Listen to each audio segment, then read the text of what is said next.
Welcome back. Yeah, welcome back to Nothing Beats Rock. All right. So we got a recap for the championship weekend. AFC Championship, NFC Championship. Yep. Start with the NFC. All right. What do you think? I remember the question was, can Detroit win on the road? True. Nope. No. They couldn't do it.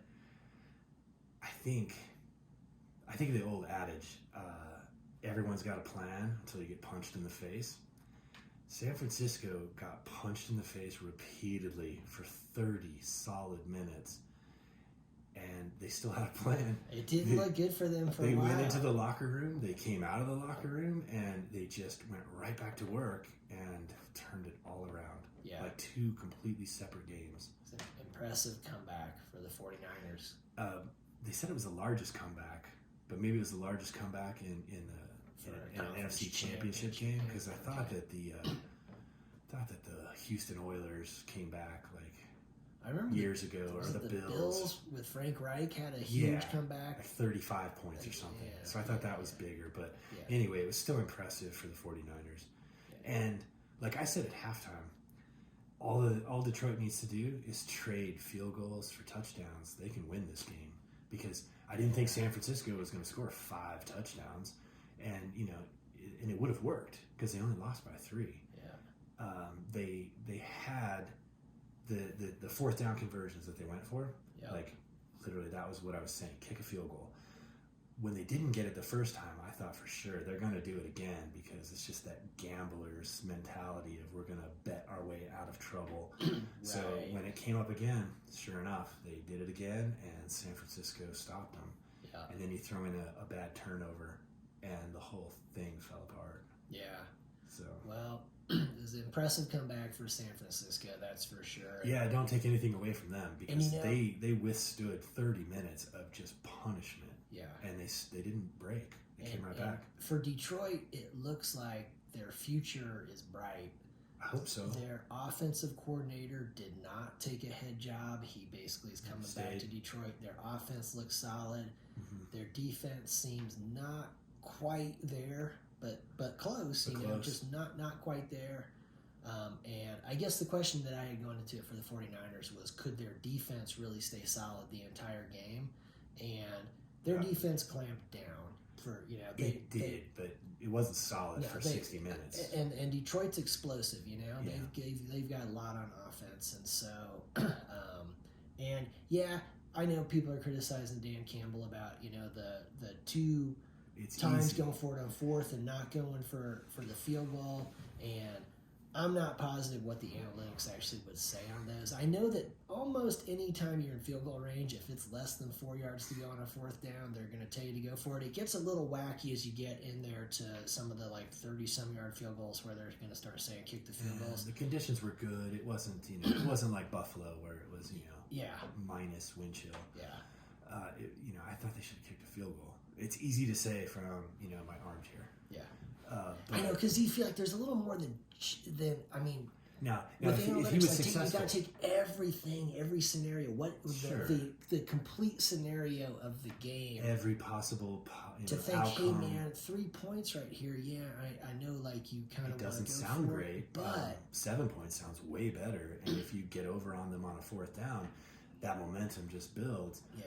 But when it backfires, it has a tendency to back up everything. It can be deflating to get down there close, move the ball, and not get anything. And not just for your offense, but your defense. Yeah. Your defense is like, man, we did all this work, and you guys couldn't do it.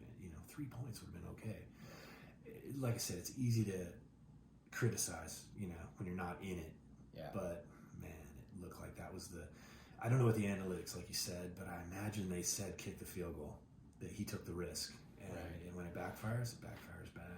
Yeah, tough. But I guess, like we said last week, at this time last year, people would not have been predicting Detroit to even be a factor at this point. So they made huge progress. Not even in the NFC North, it wouldn't have been a factor. Yeah. Not a legitimate factor. Yeah. So they've made huge strides. Yeah.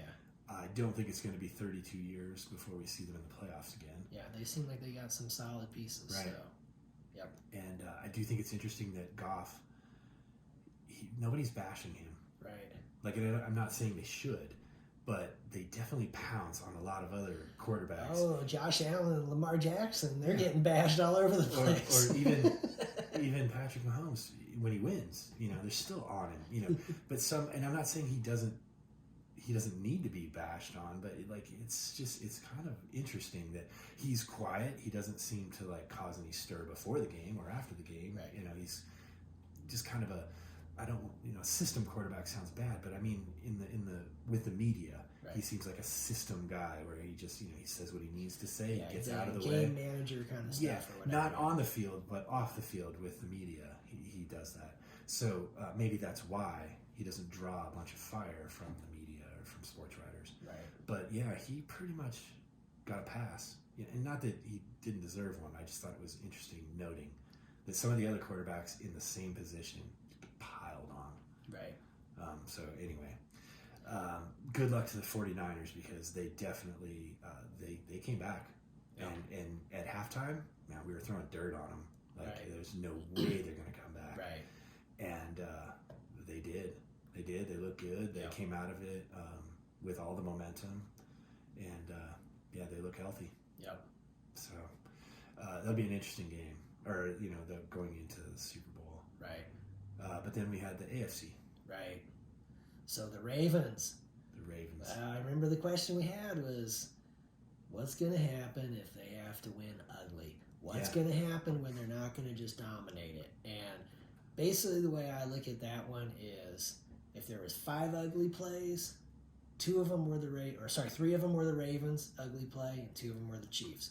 Because I know people want to look at, the fumble close to the end zone, the interception in the end zone. It's like, yep, the Ravens, they made those mistakes, and they had a few personal fouls on their defense that were tough. Although the fumble at the goal line, that wasn't a mistake. That was a defensive play. Intensity of the Chiefs' defense coming through there. That was Snead coming through saying, no, you will not get in the end zone. Yeah. So where throwing an interception is a mistake, he literally punched that ball right out of his hands at the goal line.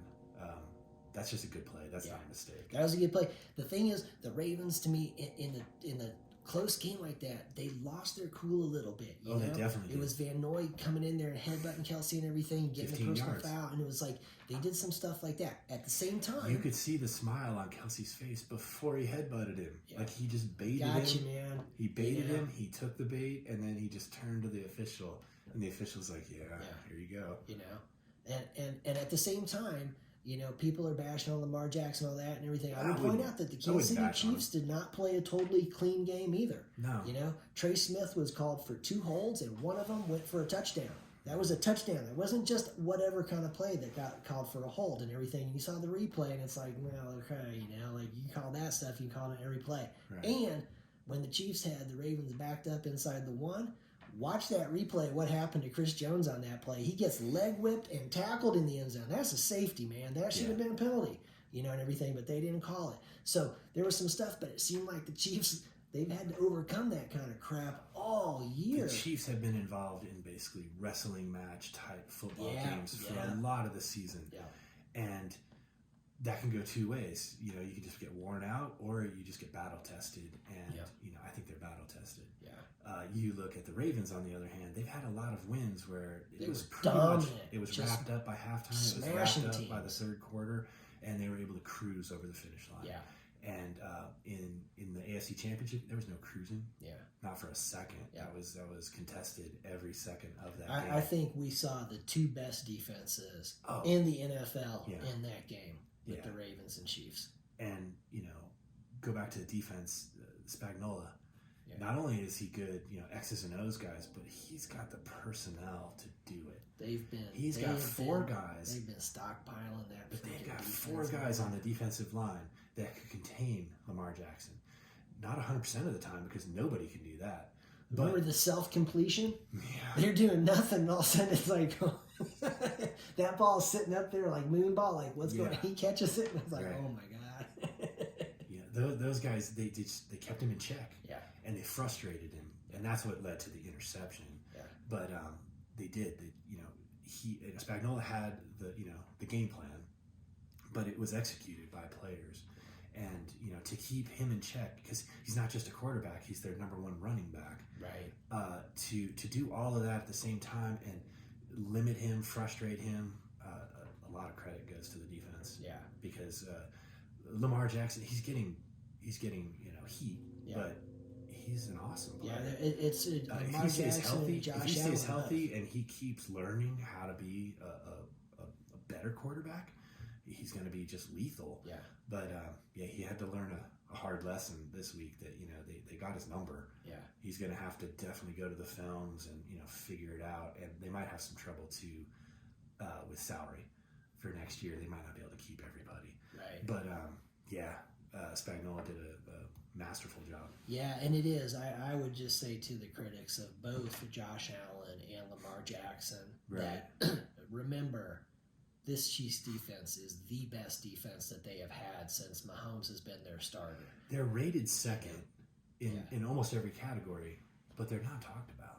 Yeah, it's sort of an afterthought that, like, oh, well, of course they did well because they're this. Yeah. But it's not really talked about before the game. Like, they're just going to shut this team down. Yeah, last year they had the number one offense in the league, you know, right. And so it's yeah, they were scoring over 30 points a game, you know, and now that's down to what, 18? They've been in the 20s. Yeah, I want to say they were like 15th in the league in scoring offense, and you know, in the 20s. I can't remember exactly what it is, but yeah, But their defense has more than made up the difference. Yeah, the defense, they have been quietly stockpiling on that defense for the last few years in the draft, just getting guys. I mean, it was last year when I want to say they had 4 rookies playing in their secondary because it was Trent McDuffie was one, Joshua Williams was another one, maybe it was 5 because I'm thinking Brian Cook was another one, and Jalen Watson. So maybe that was 4. 5. Yeah, was it 5? 5. So anyway, yeah, they brought those depth, but not only do they have depth, now, they're willing to put them out there in real situations so that they get experience. Yeah. Not just like, hey, you know, you'll get a chance next year or the year after. Yeah. You're getting a chance on Sunday. Yeah. So when somebody goes down or somebody needs a breather, they put a quality person. Like we've person. talked about, you know, with Andy Reid, it's the management of an entire season. It's like not a game management; it's a season. A lot of good players, and you need to develop guys and everything because you're going to have some guys get hurt and everything. It's inevitable. And you can't have a massive drop off to where all of a sudden or if you do have that massive drop off, you're going to pay for it. So you're going to pay for it. Yeah, if you can avoid it with quality players and backups, every team has backups, but they don't develop them the same way. So if you develop those backups, you get them plays every game, then they're not exactly backups. They're more like assistants. And so they go out there and, they do a good job. They don't have to go prove themselves, or they're not, I guess they're known quantities. You're not just throwing them out there and hoping for the best. And, you know, it helps when you have Patrick Mahomes. Yeah. Yeah, the guy's got it. That 3rd and 9 completion to Valdez-Scantling to seal the game. Oh my God. It's more than that. I read that Mahomes went to Andy Reid and was like, "Look, we did it your way. First down, second down. You got to let me do it." And apparently he did. Let him do it, and that's what he got it done. It's just the trust between the two of them, and his athletic ability. His maturity as far as like knowing when to throw it away, when to how to do it. It's just he's come a long way. I know Lamar Jackson wants to trade spots with him, but he's got some more work to do, and he'll be better for it. If he does the work and follows follows Mahomes' lead, man, he'll be good. But that didn't score. That play didn't result in a score, but that play resulted in the end of the game. Yeah, because it clinched the game. That's what was so crazy, because the Ravens had used their 2 timeouts they had left on the other side of it, and that 2-minute warning had happened. And so it was like, okay, man, it's 3rd and 9. If you don't get the first down, they get the ball they're going to get the ball back and everything. And so with a chance to tie, with a chance, or with a 2-point conversion, they could potentially win. And so to complete that and end the game right there, to be like, we take a knee. 40-second play clock and everything. It's just like you're under 2 minutes to go, man. And the game is over. Not every highlight is a score. Yeah. Like that was a game highlight, and all it was a first down, but it was so critical. Yeah. It literally, the game was over. Yep. Like the clock just had to go through the motions. Yep. So impressive. So we end up with the Chiefs and the 49ers playing in Vegas. Yep. The logo conspiracy is pretty much out. Yeah. Because the colors didn't match. They're both red. You got red and yellow and red and gold. Yeah. The purple thing. Yeah. So I don't know. So anyway, I think the conspiracy theory guys, I like it. Like, you're just gonna have to go and do some more work, come up with something better. Yeah. It worked for a couple years, but this one's done. Yeah. So anyway, so we've got a week. Well, we have more than a week. There's a week off. There's no games this week. The Super Bowl is the following week. So who do you like in the Pro Bowl? In the Pro Bowl, did they already do that? No, not this weekend. Is that flag football now?